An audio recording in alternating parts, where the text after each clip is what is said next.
அன்பர் இயேசுவின் நல்ல நாமத்தில் வாழ்த்துக்கள். எசேயா தீர்க்கதரிசியின் புத்தகம் 45ஆம் அதிகாரம் 2வது வசனம். நான் உனக்கு முன்னே போய் கோணலானவைகளை செவ்வையாக்குவேன். இன்னைக்கு அழகாய் நம்மோடு பேசிவிட்டார் பாருங்கள்.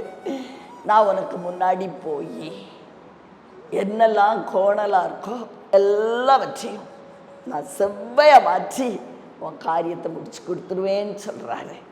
பிரியமானவர்களே, வேதனையோடு இருக்கீங்களா? எனக்காக கிரியை செய்ய யாருமே இல்லை அப்படி நினைக்கிறீங்கல்ல? எனக்காக பரிந்து பேச யாரும் இல்லை.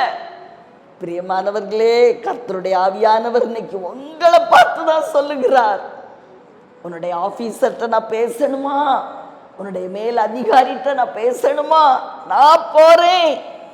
கொணலாய் இருக்கிறவர்களுடைய உள்ளத்தை மாற்றும்படியாய், உனக்கு விரோதமாய் யோசித்துக் கொண்டு இருக்கிற அவங்களுடைய உள்ளத்தை மாற்றும்படியாய் நான் உனக்கு முன்னாடி போறேன்னு சொல்றாரு.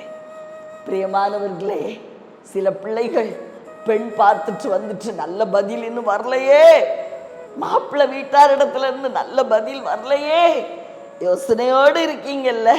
கர்த்தருடைய ஆவியானவர் இன்று சொல்லுகிறார், நான் உனக்கு முன்னாடி போய் யார்கிட்ட பேசணுமோ அவங்ககிட்ட நான் பேசுவேன். நீ பயப்படாத.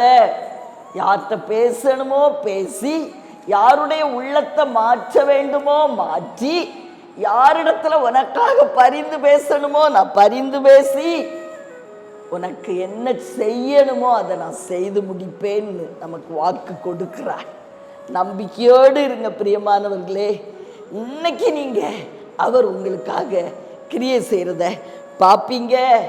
உங்களை குறித்து நற்சாட்சி கொடுக்க வேண்டிய இடத்துல நான் நற்சாட்சி கொடுப்பேன். ஒருவேளை சிலர் உங்களை புரிந்து கொள்ளாம உங்களை வேதனைப்படுத்தலாம். கர்த்தருடைய ஆவியானவர் சொல்லுகிறார், நான் உனக்காக பரிந்து பேசுவேன், நற்சாட்சி கொடுப்பேன். அவங்க உன்னை தேடி வருவார்கள். எங்க கிரியை செய்யணுமோ, எந்த பகுதியில உங்களுக்காக பேசணுமோ பேசுவேன், கோணலான காரியங்களை மாற்றி போடுவேன் என்று வாக்கு கொடுக்கிறார். எவ்வளவு சந்தோஷம்! தைரியமா இருங்கள். உங்களுக்காக ஜெபிக்கட்டுமா? அன்பின் பரலோக தகப்பனே, அருமையான நல்ல ரட்சகரே, நாதா ஆவியானவரே, அப்பா, குடும்பங்கள் நீங்க பிரிஞ்சு கிடக்குதப்பா. ஐயா, உடைய பிள்ளைகளுக்காக நீர் பேசும், நீர் கிரியை செய்யும், பரிந்து பேச வேண்டிய இடத்துல பேசும், நற்சாட்சி கொடுக்க வேண்டிய இடத்துல நற்சாட்சி உண்டு பண்ணும், ரெக்கமெண்ட் பண்ணும். ஐயா தெய்வமே, இறங்கும், ஜனங்களுக்காக இரக்கம் செய்யும், எங்களுக்காக எல்லாவற்றையும் நீர் செய்து முடித்தீர் என்று நம்புகிறோம். இயேசுவின் நல்ல நாமத்தில் நல்ல பிதாவே, ஆமென்.